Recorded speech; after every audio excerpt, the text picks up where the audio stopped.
welcome everybody. Zunächst mache ich es auf Deutsch. Zunächst herzlich willkommen allen hier anwesenden Kolleginnen und Kollegen. Ich freue mich sehr, dass wir heute einen Gast haben aus unserer Erasmus Plus Partnerschaft der Universität Genua, der Universität di Genova. Es handelt sich um den Kollegen Professor Francesco Pierini. Er ist tätig an der Universität Genua im Rahmen des Instituts, des Departments für Politikwissenschaft. Er selbst ist aber Linguist, er ist Sprachwissenschaftler, hat sich in verschiedenen Bereichen der Linguistik ausgewiesen und ist ein Spezialist für die Analyse politischer Reden von Politikern. Er arbeitet sehr eng zusammen mit Frau Kollegin Eleonora Guasconi, die Professor ist für internationale Beziehungen, und das ist auch das Thema, was Francesco Pierini sehr interessiert, nämlich International Relations. Er hat schon vor einigen Semestern bei uns referiert, wie kann man eine Rede eines Politikers analysieren, und hat das am Beispiel der berühmten Rede, einer der berühmtesten von Ronald Reagan gemacht, der 1983 diese berühmte Evil Empire Speech gehalten hat, das Reich des Bösen, vor einem speziellen Publikum, den Evangelikalen in den USA. Diese Rede hat auch eine bedeutende Rolle gespielt im Zusammenhang mit dem zu Ende gehenden Kalten Krieg. Heute präsentiert er uns auf Englisch eine Rede, die Winston Churchill gehalten hat, nämlich auch eine berühmte Rede 1948 auf dem Europakongress in Den Haag, die im Grunde wegweisend war für die Gründung des Europarates. Und ich gehe jetzt aufs Englische über. Francesco, we are really happy to welcome you again at our university. We are really happy that we have this Erasmus Plus partnership. I think vice versa, we are working on a bigger common project of a collection of speeches given by politicians related to Europe and to European integration. And we are grateful that you again are here presenting as a special topic of your research how we can analyze a speech given by Winston Churchill. At that time he was in opposition, yeah. He was not in office, he later came back in the 50s, and he was a very important man because he pushed the idea of European unification. This speech in The Hague is a masterpiece, is a thing which we always remember, but we do not have an analysis of the speech. And we are happy to have you here. A warm welcome, and you can start. We have a very sharp schedule today. Yeah. Francesco promised to me that he will not speak longer than 45 minutes, and then we will have the discussion. And we have to leave here at 5:45 because Josef Nolte this evening will also have a presentation.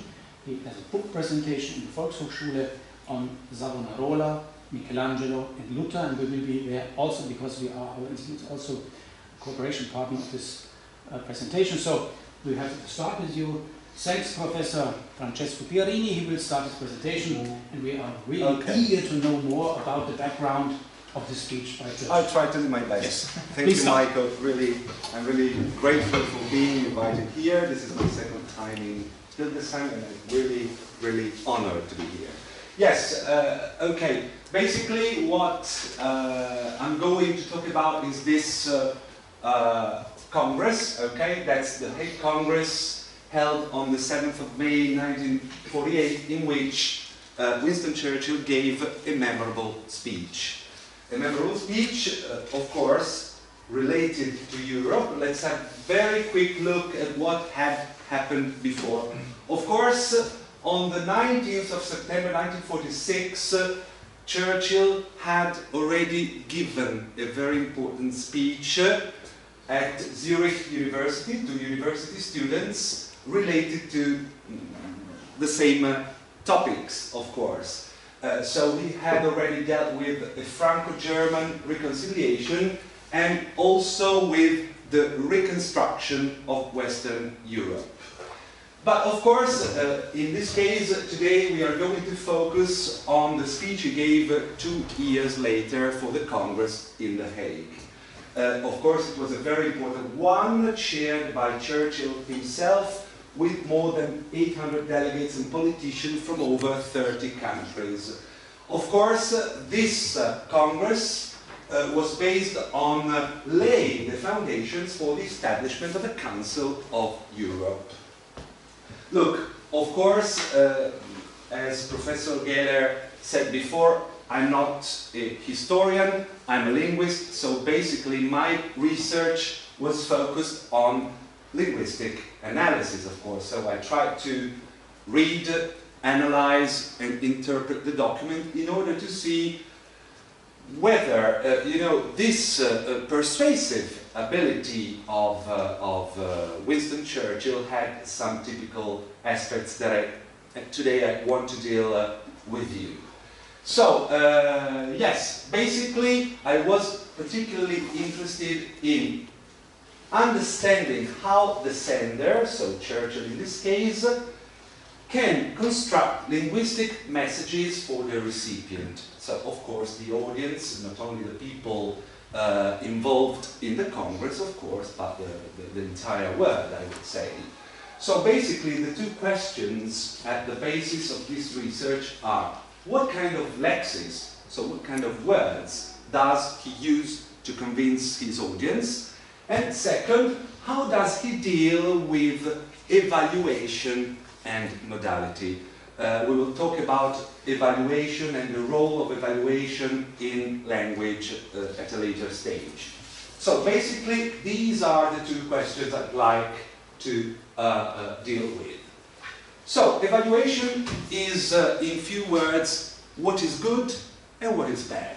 Okay, this is not so difficult. So, evaluative language is basically the expression of the speaker's or writer's opinion, attitude, and point of view about what he or she is talking about. So, of course, it's the indication of whether the speaker has a favorable or unfavorable attitude towards the topic on hand. Evaluation can be implicit or explicit, and it usually focuses on grammatical, textual, and lexical elements. I could say that in this case I will mainly focus on lexis, on vocabulary.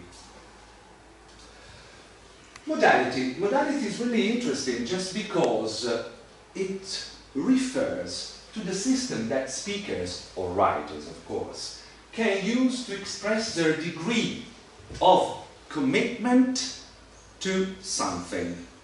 Okay? So there is their attitude to... so how convinced they are about what they are referring to. And basically we can say that modality expresses through the so-called modal verbs. Okay, so just will, would, can, could, and so on, as you can see. But of course, modality is also expressed by other elements. So for example, we have adverbs or adjectives can express modality as well. So possibly, probably, have got to, need to, be able to, are modal expressions, so they can express this commitment to what is being said.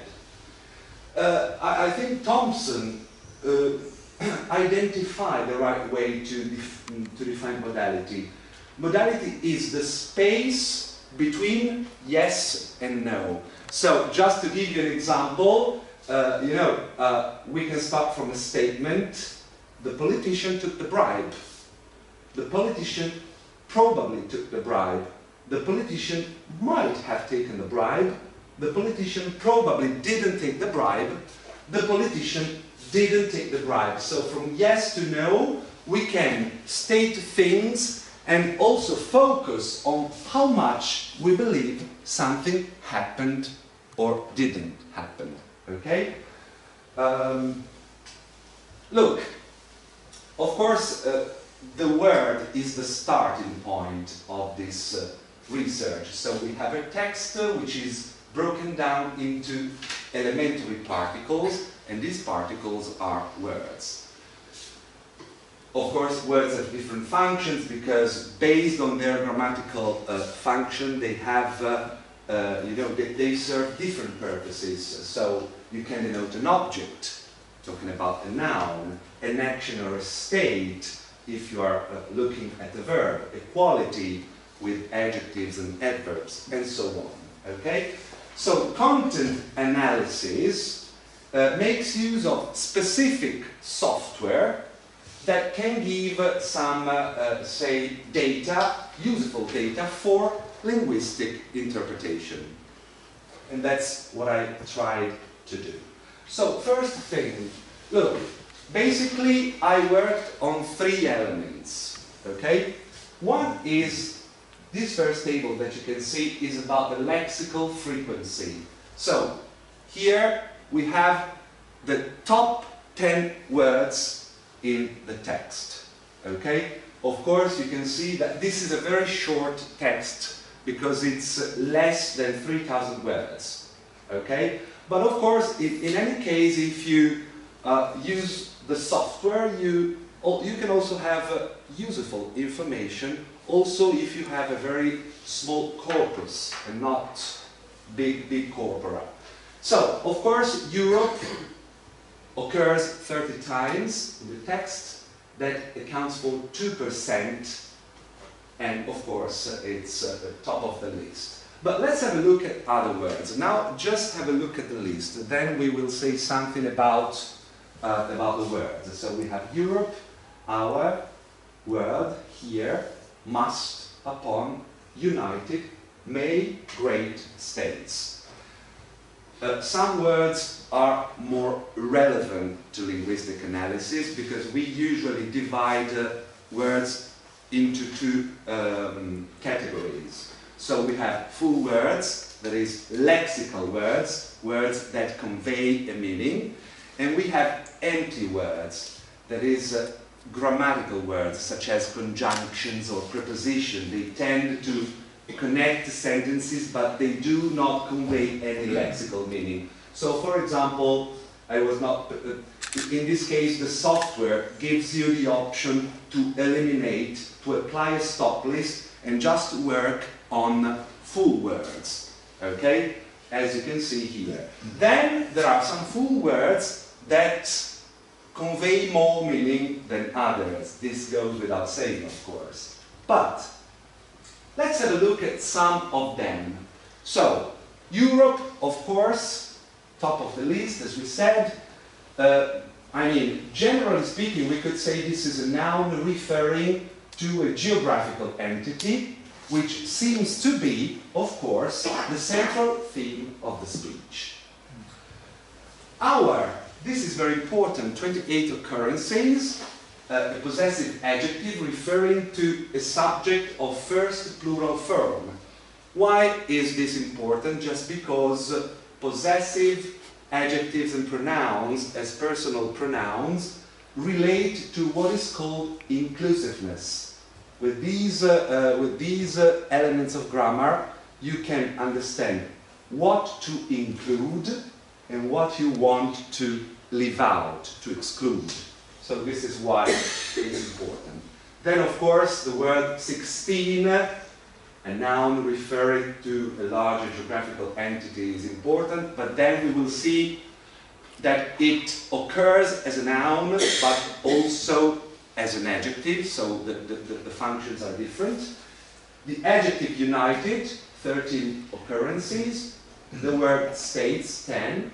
And then these are particularly interesting, related to what I was saying before, modality. So we have must, which is a modal expressing strong obligation. And of course we have may, which is a modal verb of possibility, permission.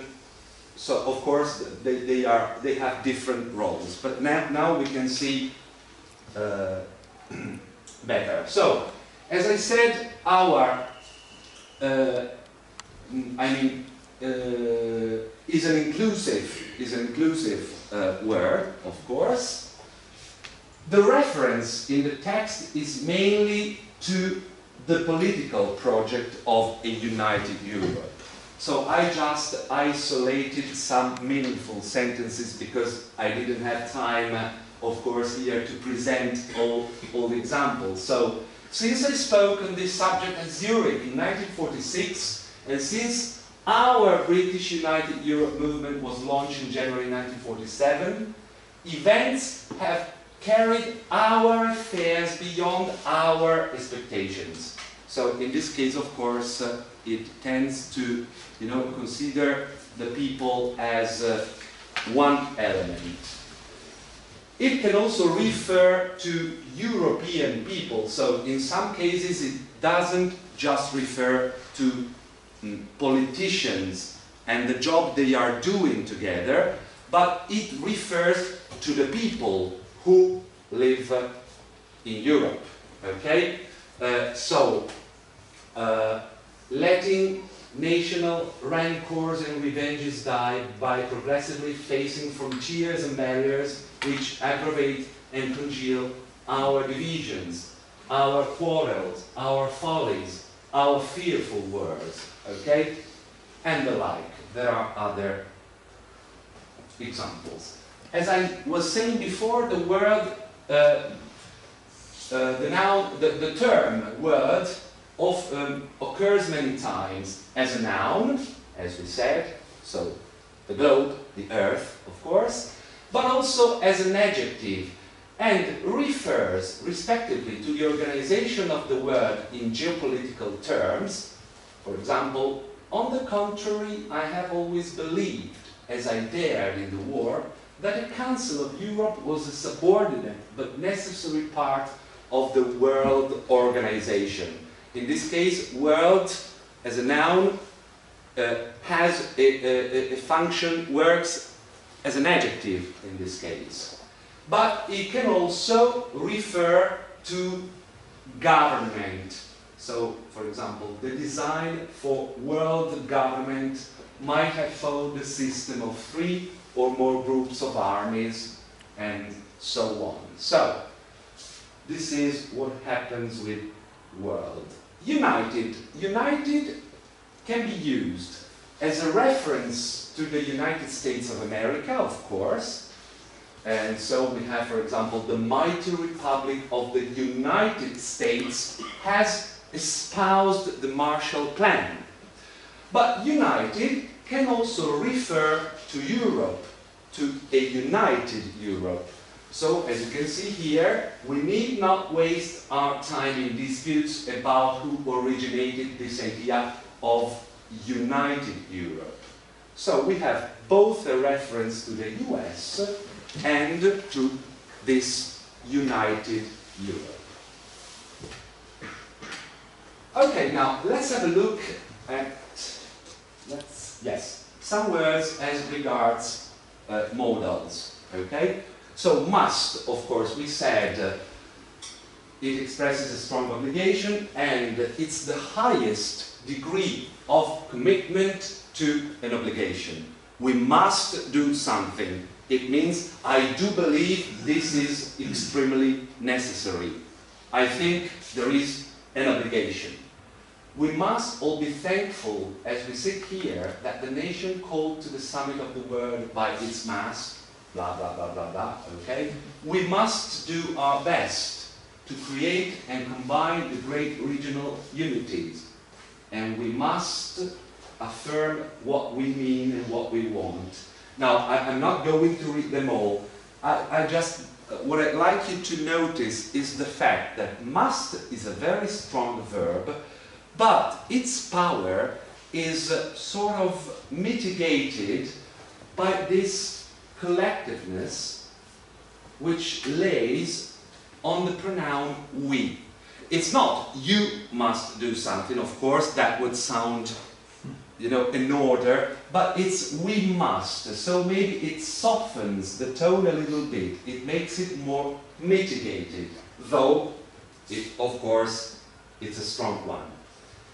May, of course, can expresses the judgment, the speaker's judgment in terms of possibility and probability, permission or concession, legitimacy or recognition. So there are, of course, various elements.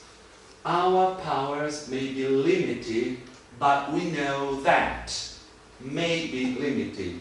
So this is, you know, a probability, okay? Or there are many famous names associated with the revival and presentation of this idea. But we may all, I think, this is recognition, okay? This is legitimacy or recognition. We recognize that the merit may go to somebody. So, what is interesting is not only what occurs in the text, but also what lacks, okay? In this case, just the expression Soviet Union, you know, any explicit reference to the Soviet Union is excluded, we can say. So, references to the USSR and Stalin exist in implicit terms, just because we have a sole occurrence of the term, of the expression Soviet Union in the text. So, he was saying, a system of 3 or more groups of armies, in this case armies of peace, under one supreme headquarters. Thus, I saw the vast Soviet Union forming one of these groups. He was referring to the groups of power, you know, of course, ruling the world. The Council of Europe, including Great Britain, linked with her empire and Commonwealth, would be another. Thirdly, there was the United States and her sister republics in the Western Hemisphere, with all their great spheres of interest and influence. So in this case, he refers to the USSR as a part of the world powers, okay? But this is the only occurrence throughout the text. Of course, implicitly, he mentions the USSR because it appears, for example, through the nickname equal partner. He's referring to them without mentioning, for whose absence from the negotiation the Western Hemisphere feels grieved and perplexed. As you can see here, evaluation is also given not only through modal verbs, but also through adjectives. This is a typical, of course, criticism he's trying to make, just because he says the Western Hemisphere feels grieved and perplexed. In this case, we can say that the connotation of the two words is not positive, it's negative. If you feel grieved and perplexed, you are not in a good mood, of course. Of course, there are other references, elusive or expressed just through hints, to countries that are not free to express the will of their citizens, okay? So the Eastern Bloc, we would say, governed by totalitarianism, or victims of tensions that are premonitory to wars. And so here we have some example of the different cases. But, though in the list of the most common occurrences will and should didn't occur, they were maybe 12th and 14th, I don't remember exactly, but I just wanted, you know, to outline the fact that other modal expressions occur in the text. One is will, in order to express volition or prediction, so it has to do with modality, okay? And should, occurring 10 times, expressing what is ideal or desired, expressing advice and suggestion, and so it's important. Well, of course, everybody knows the difference between must, as we said, a strong obligation, and should, which emphasizes that something, you know, it's sort of recommendation.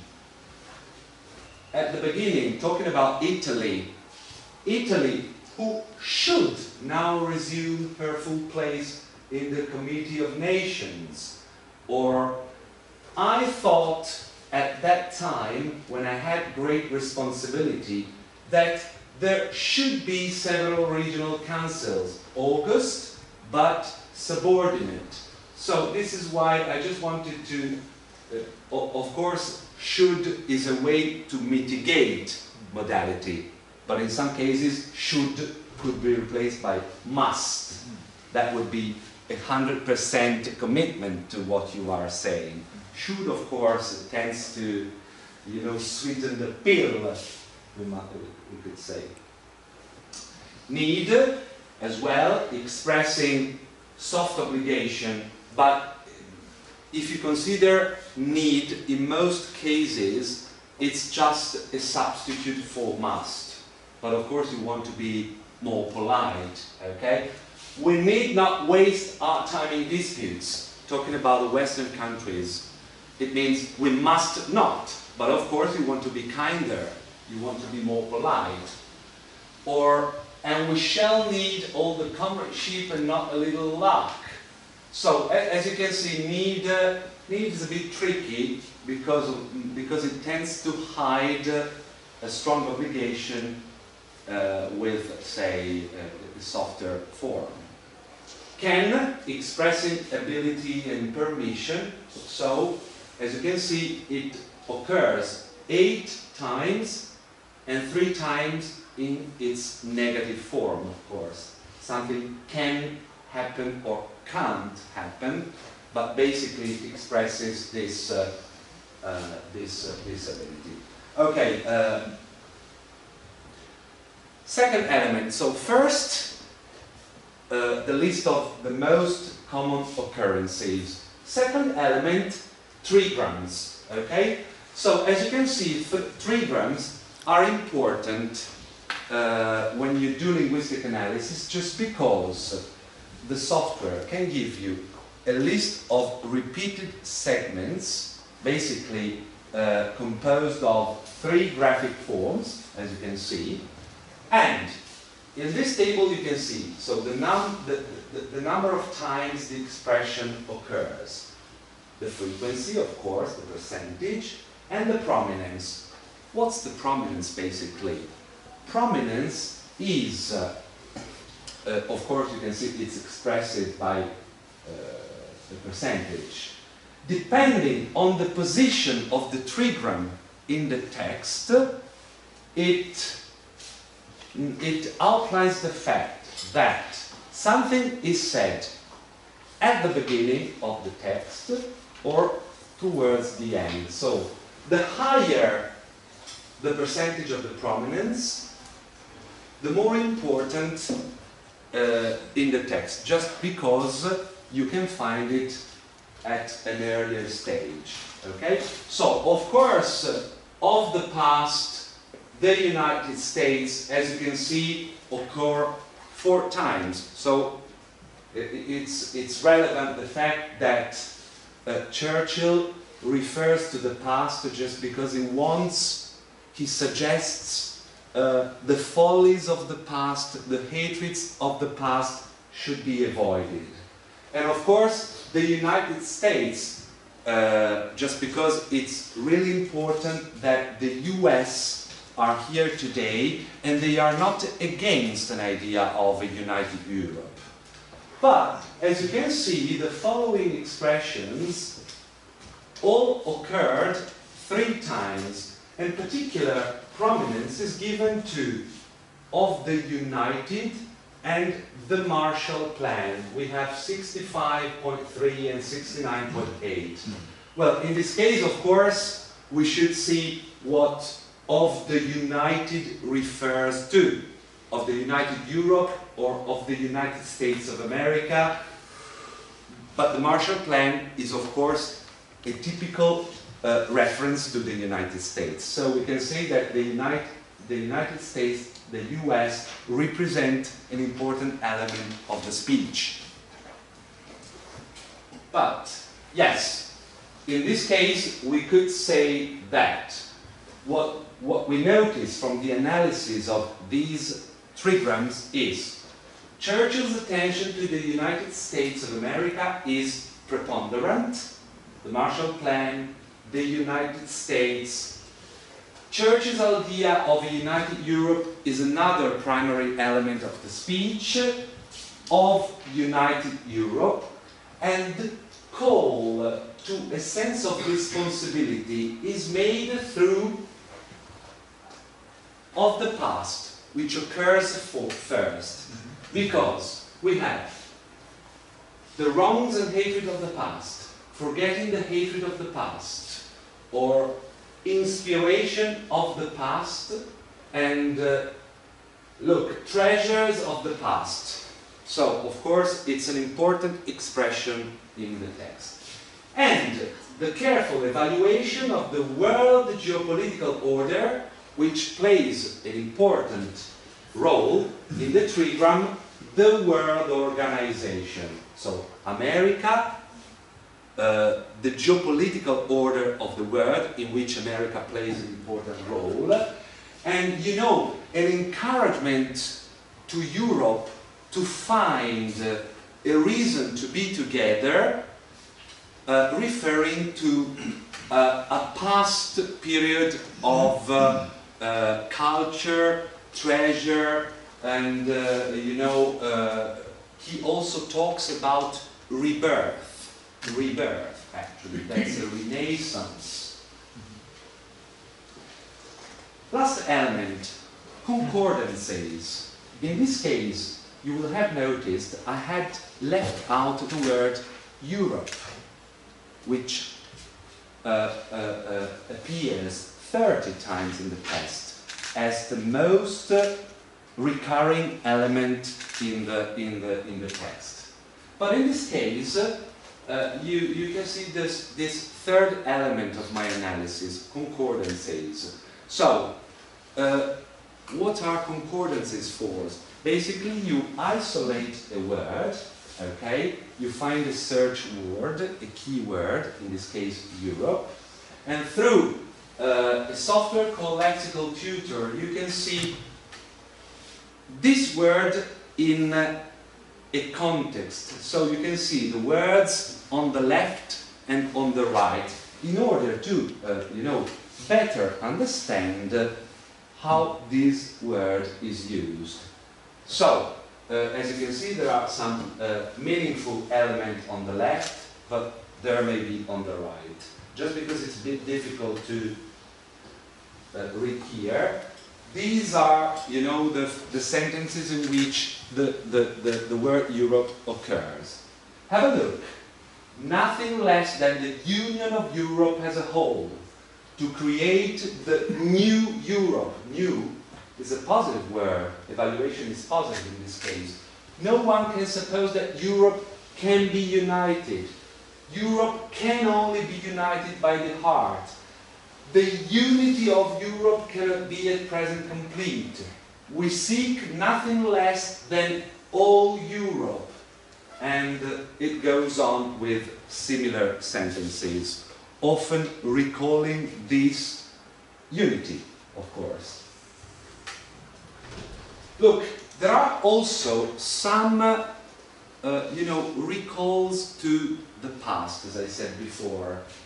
The true inheritance of Europe, the roots, ancient roots. Who originated the idea of united Europe? 16 leading Christian states of Europe. So there is also recall to religion and to a common, you know, religion in the continent. Cultural and spiritual life of Europe. They are very, very, they are evaluative adjectives with a positive meaning, with a positive connotation, okay? And look, we also have metaphors. Claim to be the voice of Europe. In this case, of course, the voice of Europe is just to make Europe heard, okay? But of course, using a metaphors. And we know that metaphors tend to be very important in speeches just because they get straight to the audience's mind because they are very, very immediate. Okay? Well, some conclusions. As you can see, I have been in time. Yeah. But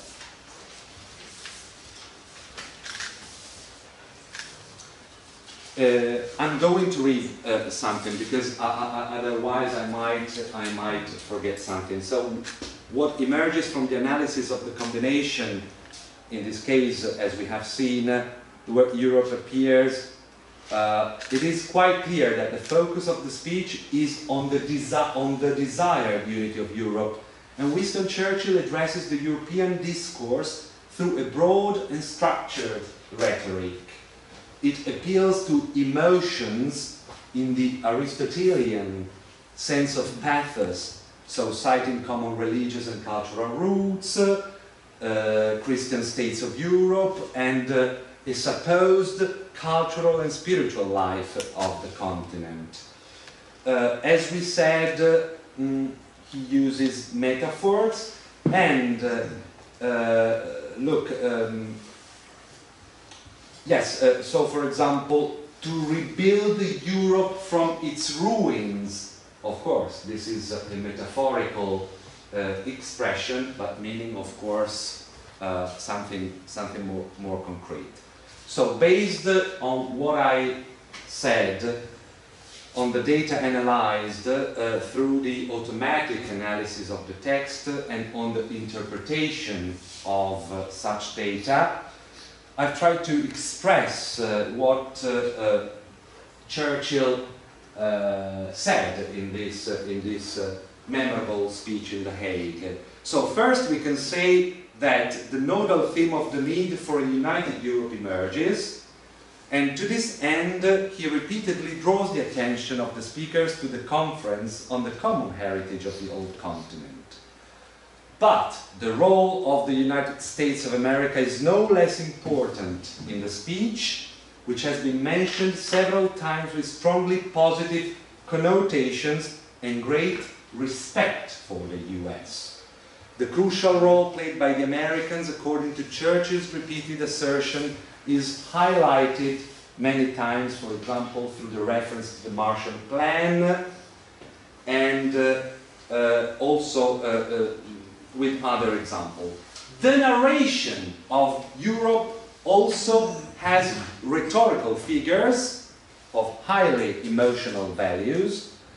Churchill achieves his goal with a lexicon of positive, inclusive impact, in which by, resorting to universal values, he can easily break into the hearts of those who listen to him.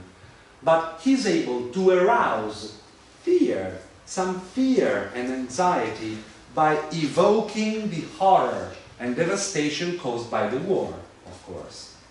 Churchill makes a wise use of language, both in rhetorical terms and in terms of lexical choice, thus presenting the most typical characteristics of persuasive, inspiring, and motivating language. That's all I would say. Many thanks. Many thanks, Francesco, for keeping in time. And I think we have now wonderful 30 or 35 minutes for discussion.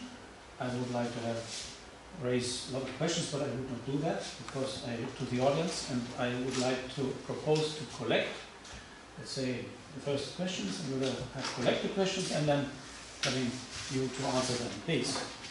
Who is first? If this is not the case, maybe. Okay. Yes. When you reported about your theme, I got the idea about another situation where a pro-Europe propaganda was set into the world. It was the Nazi propaganda about the new Europe. And I remember they also used sweet wordings about the project. Also, they emphasized communitarianism, and a solidarity of the European nations against Soviet Union. So I see a lot of parallels between the Nazi speeches and Nazi texts about these propaganda texts for the project of their new Europe and to this the Churchill project. And Question? So yeah, it's the a question is, statement. You are just did you already had this perspective, and do you maybe plan to compare different lines of European integration projects? May I add something to that comment and question? Of course. This so-called Nazi propaganda on Europe concerns the last 2 and 3 years of the war. Started 43, 44 when they realized that they will not win the war. But it's interesting that they instrumentalized the Europe idea. And I would add a further question. You know the famous Iron Curtain speech by Churchill in 1946, the Fulton, Missouri speech by Churchill used the word of the Iron Curtain. And we know very well this was not for the first time that the Iron Curtain notion was used. The first time it was used by Goebbels. Okay. And also by Schwerin Krosigk, one of the last leaders of the Nazi Empire. There was a publication in the journal Das Neue Reich in February 1945 when Schwerin Krosigk argued, well, there may be in future time an iron curtain, separating the east from the west of Europe, and we now have to prevent this. And we know that Churchill referred on this iron curtain notion just as an additional remark to that comment and the question made by our colleague Dr. Leonard. Further questions I think we should collect. And this is look very good just because he said will separate. This is just a use of a model as prediction, of course. He was already able to see. So are there common lines, analogies, parallels? That's one. First question, further questions please. Thank you very much, it was most interesting.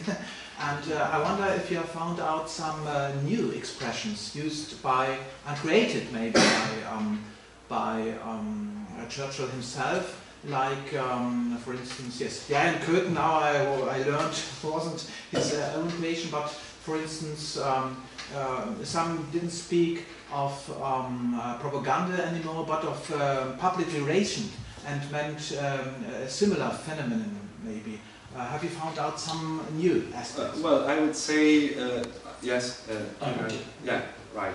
No, basically, just, I have a short memory, but I would say that in the text, it doesn't use any particular expression like something, that has become a stereotype, like the Iron Curtain or very famous statements. No, I wouldn't say so.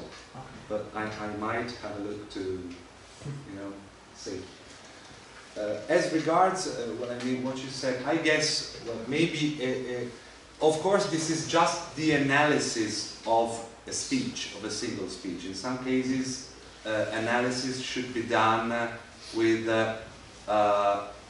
speeches that deal with the same topic in order to see differences and what emerges. So, similarities and differences. I think one good thing would be to compare the speeches, the one given in 1946 with this one, just to see actually if something changed or if things have been dealt with in a different or in a similar way. I think this could be interesting.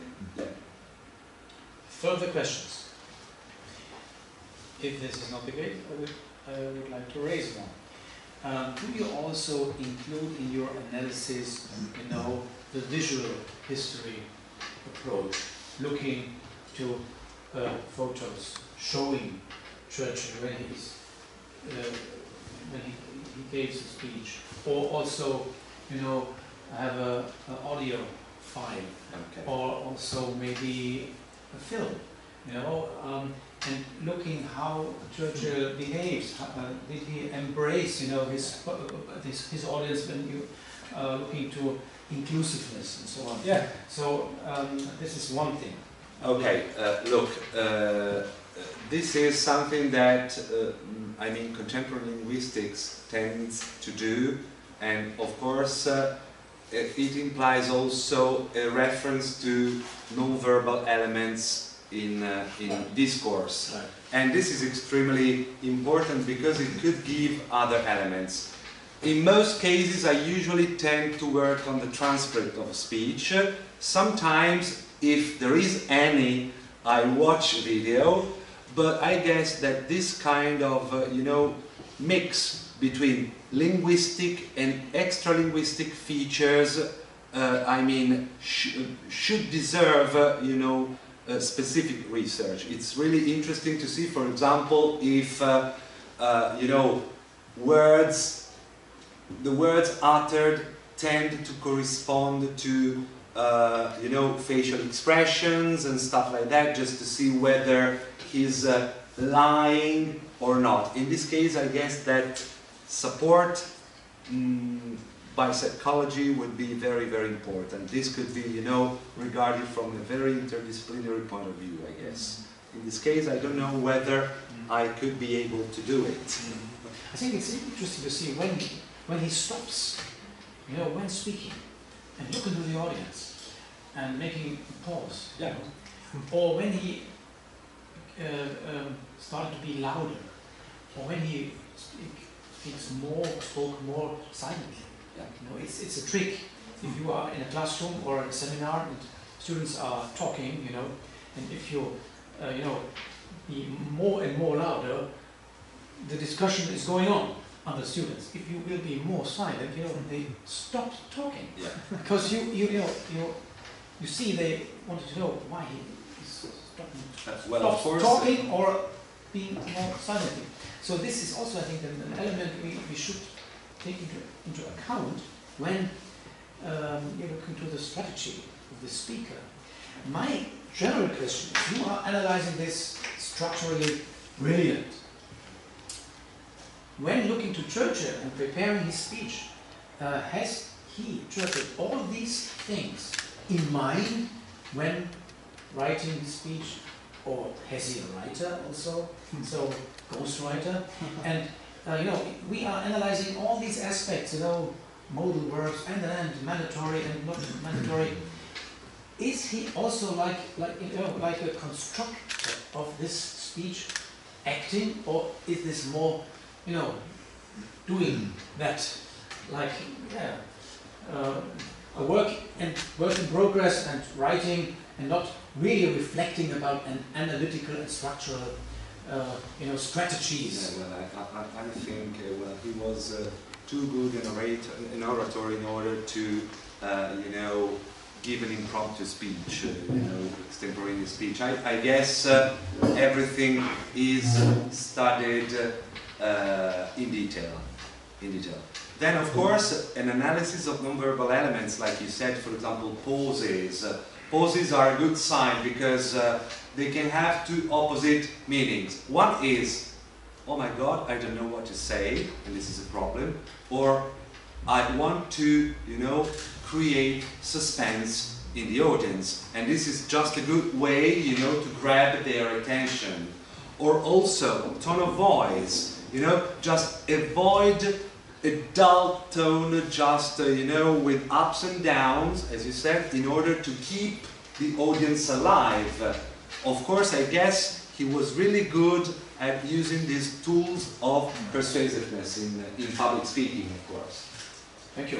Philipp Schobel. Yeah, thank you. It was a very interesting method of getting information out of, hidden information out of the speeches. I just would like to ask you, do you use this method only for pre-written constructed speeches, or could you also use it for, let's say, other kinds of oral sources like interviews or radio interviews, oral history interviews, which aren't written in advance. Yeah. Well, of course, what this type of softwares allow is just that you have a transcript, of course, because you can work better.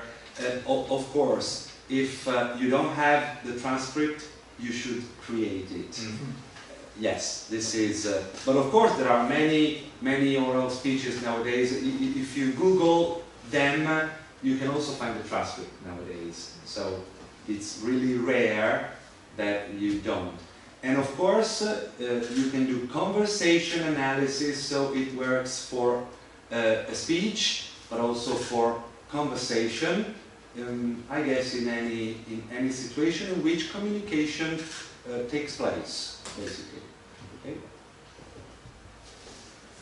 Deborah. Yeah, just one question about modal verbs. I was thinking different languages have sometimes different modal verbs and use these modal verbs in different ways. Just to give one example, I remember I attended many years ago a conference. It was in France, and it was a comparison between Churchill's speeches during the war and Charles de Gaulle's speeches. And they tried to understand how to reach the same goal. They use different linguistic elements, or sometimes even the same linguistic elements, but with different nuances and in different contexts. Could it be interesting to choose one subject to compare different languages? Yes, of course it would, I guess.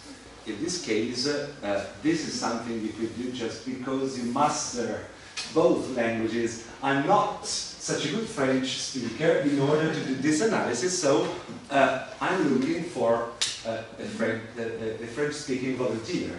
Yeah? Thank you. Yes, I think it's really good what you said. Wolf, bitte. Yeah, a general question to your criteria. Last time you presented all of your criteria to analyze speeches. Now, this analysis was about the words in the speech, but in which criteria does this fit in the whole? Okay, yes, of course, as you said, last time I emphasized the work of social psychologist Robert Cialdini because, well, I just wanted to compare how social psychology could apply could refer to language, of course. In this case, I mainly focused on language without making any reference, but of course this is something you can do. So we might say that in this case I mainly focused on words, so on linguistic structures and not on extra linguistic structures.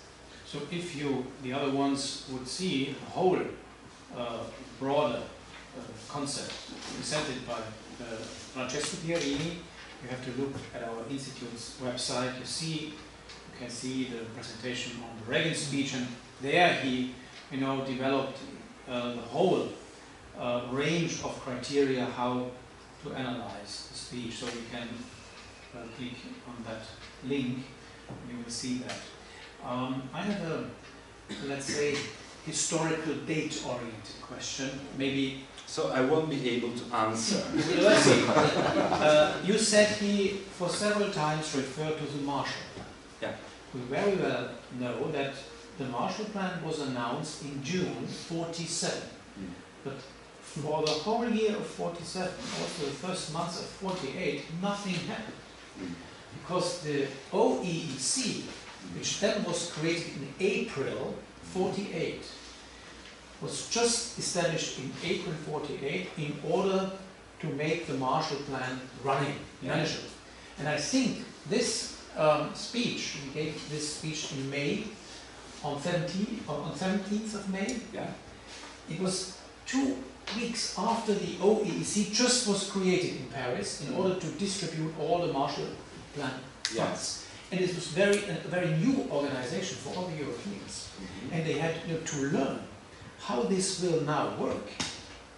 Traveling to Paris with delegations, how to negotiate with the Americans, how to negotiate with the other Europeans in order to get funds. Maybe this speech can also be seen not only with the perspective of creating a new Europe institution like the Council of Europe, but also telling the Europeans, the Western European ones, because Stalin just had rejected that project, please think about the Marshall Plan. We will have another organization. He's not talking about OEC, but it's a, you know, slight information.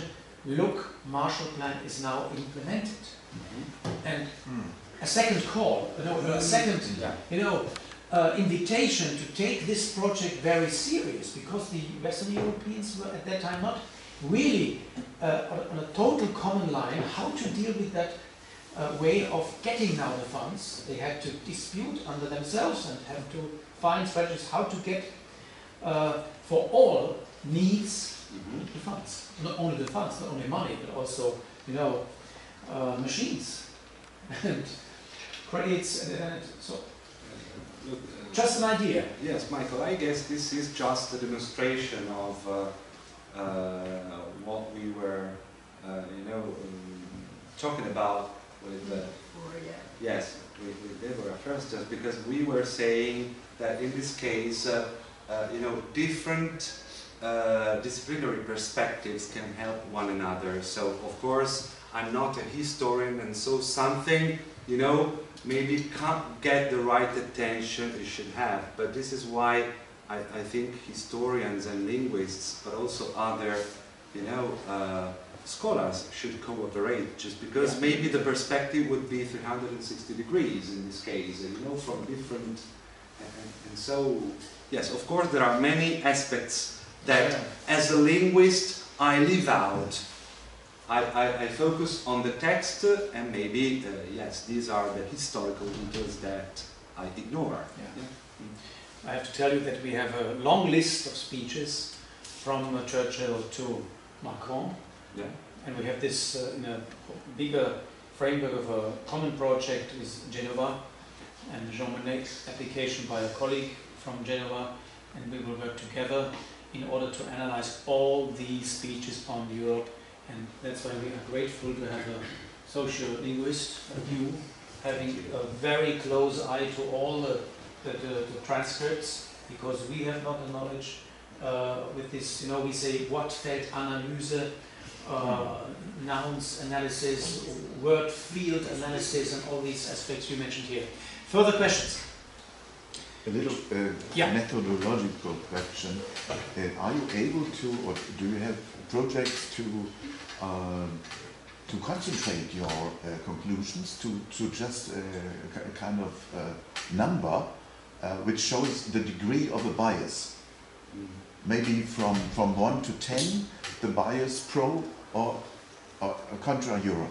This just as an example. This is a very important question. Yes. This is related to a content analysis beyond the words and the linguistics. Yes. No, that's really interesting. Your question is really, I guess, crucial. Just because in this case, when you just focus on a single text, you know, you must be very careful to, you know, with statistical analysis. That is, when corpora are big, maybe you can transform, you know, you can shift from a quantitative approach to a qualitative one with reliable data, right? In this case, I guess I start from very simple tools of, you know, data, and so I try to give, I try to interpret the numbers, but I guess in this case we should work on bigger corpora and not on a single text. This is not enough. I don't know whether I have been able to answer the question. Maybe what was that? The question. It's difficult. Yeah, it is. What would you recommend to us as historians to contribute for a much more broader, stronger contextualization of that speech? For example, think about what was the reception by the audience? What was the reaction by the media at that time? What did journalists observe or, you know, find out as a very important second or third message, not only the first one, United States of Europe? So what would you say is important also to draw a bigger picture of that speech beyond of your discipline? Yeah, so first of all, just, I mean, talking about Churchill, one good idea would be to analyze all the speeches delivered in which he dealt with Europe. Just because we can't say this is Churchill's idea of Europe. This is what occurs, what we see in a single speech. In order to analyze discourse, you can't focus on a single text. So just to say, what kind of discourse in Europe is the speaker trying to convey? We need more texts, of course. And of course, then we should relate that discourse with other discourses. So, for example, all that is said about Europe by other leaders in other countries, and so I guess in this case we would have a wider, frame. Okay, so this is not enough. Okay, this is linguistically what happens in the speech. But of course, this is not Churchill's discourse on Europe. Of course, we need more. And of course, this could be the next step, just to find other, texts. Mm-hmm. And so maybe the results could be more reliable. Okay. Further questions? Just 10 or 15 minutes. I think what we can say, without all these linguistic analysis and your efforts, which are very important, it was an important speech, but we cannot say why, really why. It was a very important speech because the audience was The Hague, and not only The Hague and Dutch people there. There were a lot of pro-Europeans there from different associations and clubs and groups and pressure groups. Churchill referred to the British United Movement on Europe, and his son-in-law, Duncan Sandys, was a very prominent pro-European, let's say, promoter. And this speech had a very important impact in order then with regard to the creation and the foundation of the Council of Europe, which was founded in London on the 5th of May 1949. And I think it was also very, very important that Churchill gave this speech. I would say no German was able at that time to give such a speech. And also the French had big problems to propose something on a united European institution together with the Germans. So it was in 1950 when Schuman made this approach, on the 9th of May, and it was a risky enterprise when he did that, proposing a coal and steel community together with Germany. So it was very important that, this man with his we, said, you have to do that, do this, you should do this, you must do this. I think from a psychological effect. But we do not know exactly how he succeeded in being a successful, speaker. And that's your job. Thanks. Really? Yes. Okay. I think we have now more, approaches, or more knowledge how he did use the words and how he argues. And this is not only possible with the historical context. You need, the intention of the speaker and how he uses all these sentences and phrases. So thank you very much for demonstrating this piece, this masterpiece. Thank you.